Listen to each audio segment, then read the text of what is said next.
આજે 20 માર્ચ એટલે કે વિશ્વ ચકલી દિવસ નિમિત્તે વિસનગર તિરુપતિ ફાઉન્ડેશન દ્વારા અનોખી ઉજવણી કરવામાં આવી હતી। ગુજરાતના પર્યાવરણ પ્રેમી અને ગ્રીન એમ્બેસેડર તરીકે ઓળખાતા એવા શ્રી જીતુભાઈ પટેલ દ્વારા 1000 તુલસીના રોપા, ચકલીઘર અને ઉનાળામાં પક્ષીઓને પીવા માટેના કુંડા વહેંચીને એક ઉત્તમ સેવાકીય પ્રવૃત્તિનું ઉદાહરણ પૂરું પાડ્યું હતું।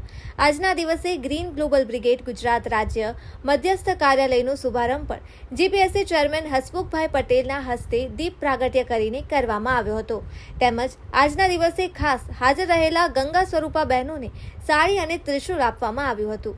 તેમજ હાજર રહેલા લોકોને વૃક્ષોની જાળવણી અને પર્યાવરણ વિશે શપથ લેવડાવ્યા અને આજના કાર્યક્રમમાં મુખ્ય મહેમાન તરીકે નિવૃત્ત અધિક કલેક્ટર ઉપાધ્યાય, જ્યોતિ હોસ્પિટલના ટ્રસ્ટી શ્રી રમણભાઈ પટેલ, જ્યોતિ હોસ્પિટલના doctor Shri Mihirbhai Joshi, green global commando CEO Harshadbhai, Tirupati foundation Maitreyabhai Shamalbhai, Desai Bharat Vikas પરિષદના પ્રમુખ ડોક્ટર જયેશભાઈ શુક્લ સહિત સામાજિક, રાજકીય અને વિસનગરના નામી અનામી ડોક્ટરો, વેપારીઓ સહિત ખૂબ જ મોટી સંખ્યામાં લોકો ઉપસ્થિત રહ્યા હતા। રિપોર્ટર પ્રકાશ સોની, વિસનગર। બોલાઈને આપણે શરૂઆત કરીશું। ભગવાન દેવ કી જય।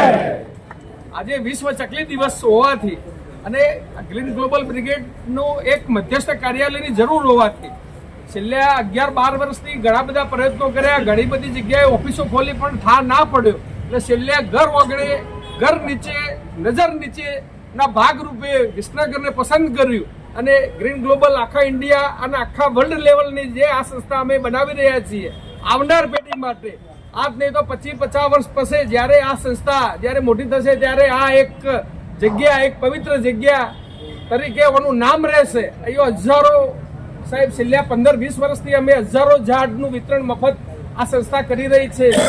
ગંગા સ્વરૂપ બહેનોને પણ આ સંસ્થા વર્ષોથી એમને કંઈક ના કંઈક મદદરૂપ થઈ રહી છે। તો આવી સંસ્થાના ઉદ્ઘાટન માટે 2 માણસો ગુજરાતમાં લાયક હતા મારી દ્રષ્ટિએ, એક સ્વામી સચ્ચિદાનંદજી અને એક બીજા આપણા આવા પવિત્ર પ્રામાણિક હસમુખ પટેલ સાહેબ, જે મારા નવા મિત્ર બન્યા છે, છેલ્લા 2-4 મહિનાના મિત્ર બનેલા હતા। અને મેં સાહેબને એક રિક્વેસ્ટ કરી કે સાહેબ જો આપ આવી અને ખાલી એક અડધો કલાક 10 મિનિટ માટે પણ જો અમારી આ સંસ્થાનું આપ એક ઇનોગ્રેશન કરો અને તમારા દુઆ જો લાગી જાય તો આ સંસ્થાને આવનાર પેઢી માટે જરૂર છે। તો સાહેબ આપણે એક નાની રિક્વેસ્ટ સમજીને અને સાહેબને 11 વાગે પરીક્ષા હોવા છતાં પણ સાહેબ અહીંયા પધાર્યા, એ બદલ આપણે સાહેબનો જેટલો પણ આભાર માનીએ। અને સાહેબ એવી પણ આપણને શીખ આપતા જાય, આજે ચકલી દિવસ છે, ચકલીઓ તો જતી રહી પણ હવે ફેરીથી ચકલીઓને વસાવવા માટેનો પ્રયત્ન આપણે કરી રહ્યા છીએ। તો આજે 1100 કુંડા, 1100 માળાઓ અને 1100 તુલસીઓનું વિતરણ પણ આપણે આજે આ નિમિત્તે રાખેલ છે। તો સાહેબને વિનંતી કરું કે પ્રસંગોપાત ફર્સ્ટ ક્લાસ અમને થોડું માર્ગદર્શન આપે અને આ સંસ્થા એ પણ આપણા ગ્રીન કમાન્ડો બનેલા જ છે અને આ સંસ્થા ભવિષ્યમાં એવી કંઈક કામ કરીને બતાવે કે આવનાર પેઢીને પણ આપણે કંઈક ઉદાહરણ આપીને પૂરું પાડીએ। થેન્ક યુ, આભાર। સાહેબ 2 શબ્દો કહેશે અને સાહેબ ગયા પછી આપણે થોડું સંસ્થા આપણે વિશ્વ ચકલી દિવસ છે અને ચકલી દિવસ ઉજવવો પડે એ જ આપણા માટે બહુ દુઃખદ વાત છે। ચકલી આપણા પરિવારનો ભાગ હતી, આપણા ઘરનો ભાગ હતી, આપણા ઘરની અંદર કલરવ કરતી ને આજે ચકલી આપણે બચાવવી પડે છે, તે બહુ દુઃખની વાત છે। આવનારા સમયમાં આપણી જીવનશૈલી એ રીતે રાખીએ કે આપણી આજુબાજુના જીવો બધા જ સચવાઈ જાય અને આપણે આ બચાવવા માટેના નવા દિવસો ના કરવા પડે। આજે ચકલી દિવસ છે, કાલે કબૂતર દિવસ, હોલા દિવસ, લેલા દિવસ એવું કરવાનો વખત ના આવે એવી આપણે એવું આપણે જીવીએ।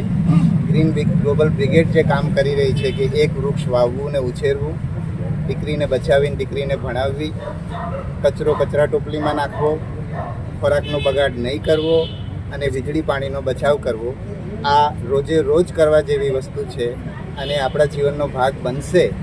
તો આપણે આજે ચકલી દિવસ ઉજવીએ છીએ, એક દિવસ માણસનો દિવસ ઉજવવા નહીં આતવારો આવે, એટલે આ બધું નહીં સાચવીએ તો એક દિવસ માણસને બચાવવા માટે પણ આવા જ પ્રયત્નો કરવા પડશે। આશા એવી રાખીએ કે આ 5 વસ્તુઓ આપણે સારી રીતે કરીએ તો આપણે કોઈ જીવ બચાવવાની જરૂર ના પડે, બધા જ જીવો હળીમળીને એકબીજાના ટેકામાં રહીને જીવે અને વિકસે એવી આપણે ઈશ્વરને પ્રાર્થના કરીએ।